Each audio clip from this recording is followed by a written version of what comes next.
Stoke-On-Trent will celebrate the 100th anniversary of its unification from 6 towns to the city that it is today. The last century has added considerably to the area's rich history, but local residents are now being honoured.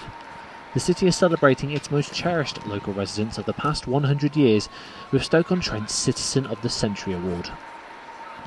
Local experts have selected a list of 10 personalities from the history books, ranging from musicians, sportsmen and local politicians.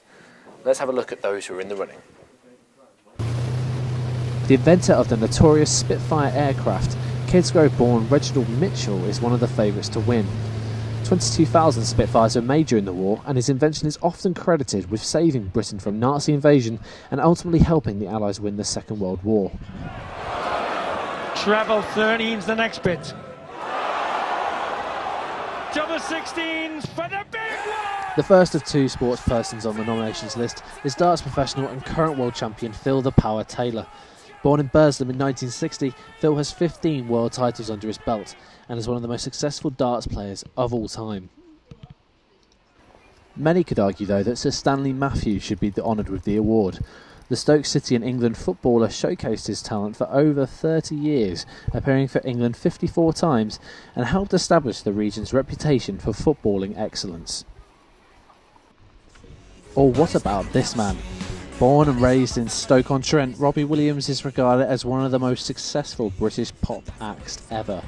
With 10 platinum-selling albums and winning more Brit Awards than any other artist, Robbie has maintained his ties to the region despite his fame.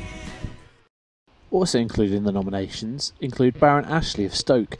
MP for Stoke-On-Trent for 26 years, he was the first totally deaf MP. Or what about Arnold Bennett?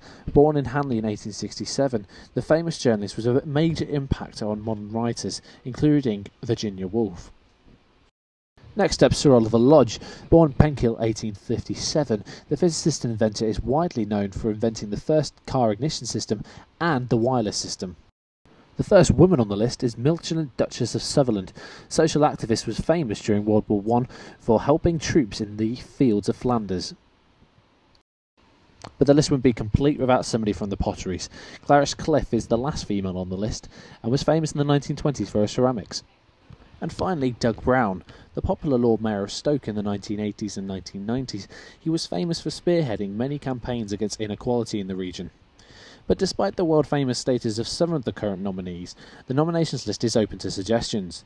The winner might just be your next-door neighbour, as organiser and judge Councillor Ross Irving explains. It would need to be somebody that has made a serious contribution to either the life of the city or the reputation of the city or the reputation of their achievements as somebody who comes from or lived in or was educated in Stoke-On-Trent. So you might well find there's somebody that we've forgotten, or there's somebody from within the communities of Stoke which, as I say, strikes a chord with people. So it'll be an interesting competition. The winner of the competition will be announced on the 31st of March, but nominations are still being taken from the public for Stoke-On-Trent Citizen of the Century. For more information on that, see staffs.ac.uk/Staffslive. This is Matt Bowling reporting for Staffslive in Stoke-On-Trent.